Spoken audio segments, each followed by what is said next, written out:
Les voitures automatiques peuvent donner l'impression d'être extrêmement faciles à conduire.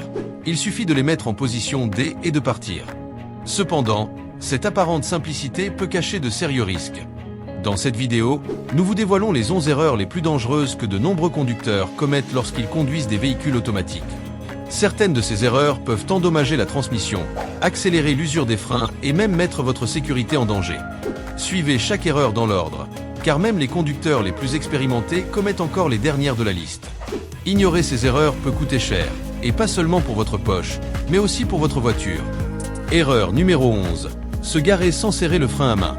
De nombreux conducteurs pensent qu'il suffit de mettre le levier de vitesse en position P pour que la voiture reste immobile. Mais cette pratique cache une grave erreur.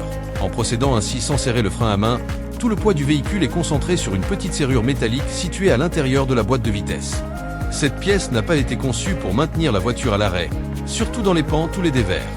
Avec le temps, cette pression constante peut entraîner l'usure, voire la rupture de la pièce.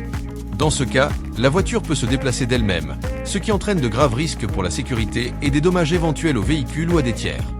Même sur des surfaces planes, le fait de ne pas utiliser le frein à main peut exercer une pression inutile sur les supports du moteur et de la transmission. C'est pourquoi la procédure idéale pour se garer est la suivante. Il faut d'abord serrer le frein à main, puis relâcher la pédale de frein, et ensuite seulement mettre le levier de vitesse en position P. Ce simple changement d'habitude peut éviter de gros maux de tête à l'avenir. Erreur numéro 10. Traverser des zones inondées. La traversée de zones inondées constitue un risque important pour les véhicules équipés d'une boîte de vitesse automatique.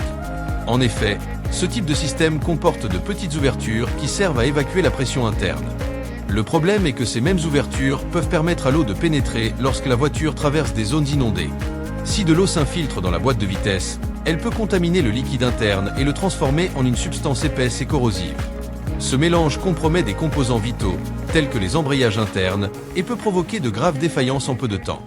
Même une faible quantité d'eau peut suffire à provoquer des dégâts, en particulier dans les véhicules ordinaires qui ne sont pas équipés de systèmes surélevés comme ceux des voitures tout-terrain. La contamination des fluides n'est pas facilement réversible et les problèmes causés nécessitent souvent des réparations complexes. C'est pourquoi la recommandation est claire. Si votre voiture n'a pas été spécifiquement conçue pour affronter des terrains inondés, évitez autant que possible de conduire dans des zones où l'eau s'accumule. Erreur numéro 9. Changer de vitesse alors que la voiture est encore en mouvement. Passer la vitesse P alors que le véhicule est encore en mouvement est l'une des erreurs les plus dangereuses que l'on puisse commettre avec une voiture automatique. Cette pratique force une petite pièce appelée goupille de verrouillage, qui ne doit être utilisée que pour maintenir la voiture à l'arrêt et non pour l'immobiliser. Si vous essayez d'enclencher la fonction P avant que la voiture ne soit complètement arrêtée, cette goupille subit une charge énorme et peut s'user ou même se casser avec le temps. Dans ce cas, la voiture peut se déplacer d'elle-même, ce qui représente un risque sérieux pour vous et les personnes se trouvant à proximité. Des bruits de craquement ou d'éclatement lors du passage en mode P sont des signes que quelque chose ne va pas. Il se peut que la goupille essaie de se bloquer alors que la voiture est encore en mouvement. Cela indique déjà qu'un dommage est en train de se produire. La même logique s'applique au passage de D, drive, AR, reverse. Si la voiture est toujours en mouvement vers l'avant et que vous engagez la marche arrière, ou vice-versa, vous forcez la transmission à absorber tout l'impact du changement de direction.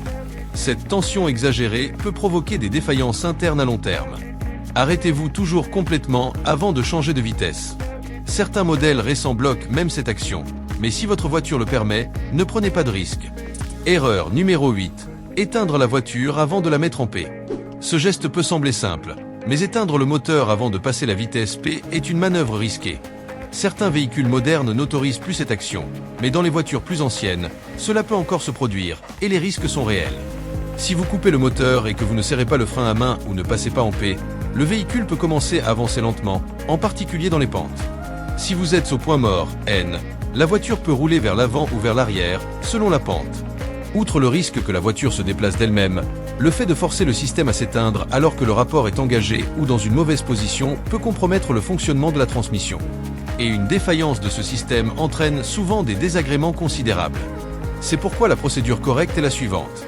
Garder le pied sur le frein, mettre la boîte de vitesse en P, serrer le frein à main, puis éteindre la voiture. Cette séquence simple garantit la sécurité du véhicule et évite une usure inutile. Erreur numéro 7. Accélérer alors que le moteur est encore froid. Juste après avoir démarré la voiture, de nombreuses personnes ont l'habitude d'accélérer pour chauffer le moteur plus rapidement. Mais cette pratique est néfaste. Lorsque le moteur est froid, les composants tels que les pistons et les segments ne sont pas encore complètement ajustés, ce qui peut entraîner des frottements excessifs et une usure inutile. En outre, l'huile ne circule pas encore efficacement dans les premiers instants qui suivent le démarrage, surtout par temps froid.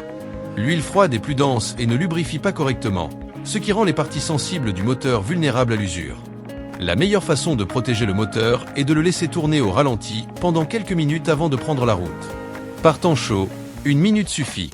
Par temps froid, l'idéal est d'attendre au moins 5 minutes.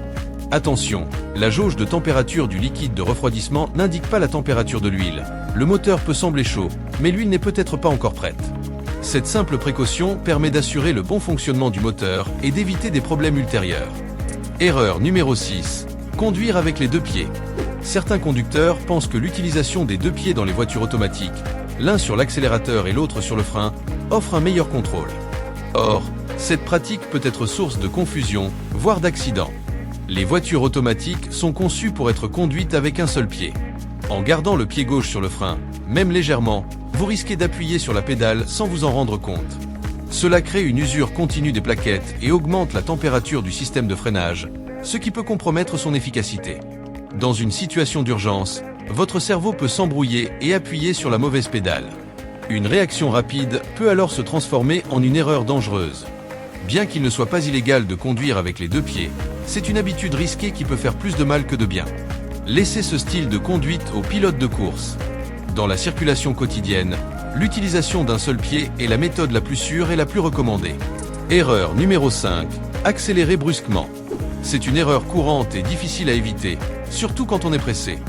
Mais appuyer brusquement sur l'accélérateur peut exercer une pression énorme sur le moteur et la transmission. Lorsque vous accélérez brusquement, le moteur passe d'un faible régime à un régime très élevé en quelques secondes. Cette explosion de puissance peut sembler excitante, mais à l'intérieur, le système de la voiture est poussé à la limite.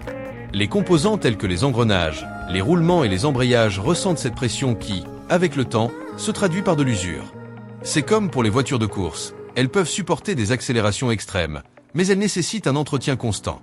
Pour les voitures ordinaires, ce type d'utilisation peut entraîner de graves dommages, qui pourraient être évités en adoptant une conduite plus douce. Le conseil est simple, accélérez progressivement. Une accélération constante et contrôlée préserve la santé de votre moteur et de votre transmission, tout en assurant une conduite plus sûre et plus confortable au quotidien. Erreur numéro 4. Descendre une côte au point mort. De nombreuses personnes pensent que mettre la voiture au point mort dans les descentes permet d'économiser du carburant. Il s'agit pourtant d'un mythe, surtout dans les véhicules modernes. De nos jours, de nombreuses voitures coupent automatiquement l'alimentation en carburant lorsqu'elles décélèrent avec les vitesses enclenchées. En d'autres termes, le maintien de la vitesse peut même être plus efficace que le passage au point mort. De plus, lorsque vous rétrogradez au point mort, vous perdez une partie du contrôle du véhicule. En cas d'urgence, vous ne pourrez pas accélérer rapidement ou utiliser le frein moteur pour réduire la vitesse. Cela met votre sécurité en danger, en particulier dans les descentes abruptes ou les virages serrés. De plus, en passant du point mort à la vitesse normale alors que la voiture est encore en mouvement, vous sollicitez le système de transmission, ce qui peut accélérer l'usure des pièces. La recommandation est simple, gardez la voiture en prise, utilisez les vitesses en votre faveur et fiez-vous au frein moteur. Vous aurez ainsi plus de contrôle, plus de sécurité et vous éviterez une usure excessive des freins. Erreur numéro 3. Ajoutez des modifications de performance inutiles. Contrairement aux voitures manuelles, les voitures automatiques n'offrent pas le même niveau de contrôle de la puissance et des performances. Cela signifie que même en améliorant le moteur ou la transmission, vous risquez de ne pas ressentir la différence que vous attendez. Et pire encore, vous risquez de solliciter des composants qui n'ont pas été conçus pour faire face à ce type de contraintes. Si vous souhaitez vraiment une voiture plus puissante, l'idéal est d'investir dans un modèle qui a déjà été préparé à cet effet et qui offre des performances dès l'usine. Ces voitures sont conçues pour supporter des ajustements et des exigences plus élevées. Les modifications visuelles, telles que des jantes différentes ou un kit de carrosserie, sont une autre histoire. Tant qu'elles sont bien installées, elles ne présentent pas de risque majeur. En revanche, lorsqu'il s'agit de performance, réfléchissez à 2 fois avant d'apporter des modifications. Votre voiture vous remerciera, et votre tranquillité d'esprit aussi. Erreur numéro 2. Coupez le moteur juste après avoir roulé à fond. Après un long voyage ou une conduite intensive, la voiture a besoin de temps pour respirer. C'est plus grave qu'il n'y paraît. Lors d'une conduite intensive, le moteur et d'autres composants atteignent des températures très élevées. Si vous éteignez votre voiture immédiatement après l'avoir arrêtée, l'écoulement de l'huile et du liquide de refroidissement s'arrête également, ce qui empêche la chaleur de se dissiper correctement. Résultat, La chaleur reste piégée à l'intérieur du moteur, sollicitant les pièces et accélérant l'usure. Ce problème est encore plus grave sur les voitures qui ont beaucoup roulé ou sur les véhicules équipés d'un moteur turbo, où certaines pièces tournent à des vitesses extrêmement élevées. Dans ces cas, l'arrêt brutal de la voiture peut endommager gravement le système.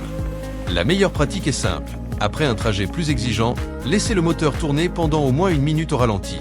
Ce temps permet au système de se refroidir en toute sécurité et protège votre voiture de dommages invisibles mais dangereux. Erreur numéro 1. Allumer et éteindre le moteur trop souvent. Il peut sembler judicieux de couper le moteur à chaque fois que vous vous arrêtez, que ce soit à un feu rouge ou dans une circulation dense. Mais attention, allumer et éteindre le moteur de manière répétée peut faire plus de mal que de bien. Chaque fois que vous démarrez la voiture, la batterie, le démarreur et le système d'allumage sont sollicités. Et plus ce cycle est fréquent, plus ces composants s'usent rapidement. Il est vrai que de nombreuses voitures modernes sont équipées de systèmes de démarrage et d'arrêt automatique, qui permettent précisément d'éteindre et de rallumer le moteur lorsqu'il s'arrête. Mais ce n'est pas la même chose que de couper manuellement le moteur en permanence. Si votre voiture n'a pas été conçue pour cela, cette habitude peut décharger la batterie, surcharger le système d'allumage et même nuire à l'économie de carburant. Et voici un détail que beaucoup ignorent. Le démarrage de la voiture consomme également du carburant. En d'autres termes, si vous ne restez à l'arrêt qu'1 ou 2 minutes, vous n'économisez rien en coupant le moteur. Vous forcez des pièces importantes et vous raccourcissez la durée de vie de votre voiture. Le conseil est simple. Si l'arrêt est très rapide, laissez tourner le moteur. Ne coupez le moteur que si vous êtes sûr de rester à l'arrêt pendant plusieurs minutes. Cela permet d'équilibrer l'économie et la santé de votre voiture. Si cette vidéo vous a appris quelque chose de nouveau ou si vous avez évité de commettre l'une de ces erreurs, n'hésitez pas à l'aimer pour renforcer la chaîne. Et dites-moi dans les commentaires, laquelle de ces erreurs avez-vous commise sans le savoir? Ou y en a-t-il une autre qui nous a échappé? Échangeons nos expériences.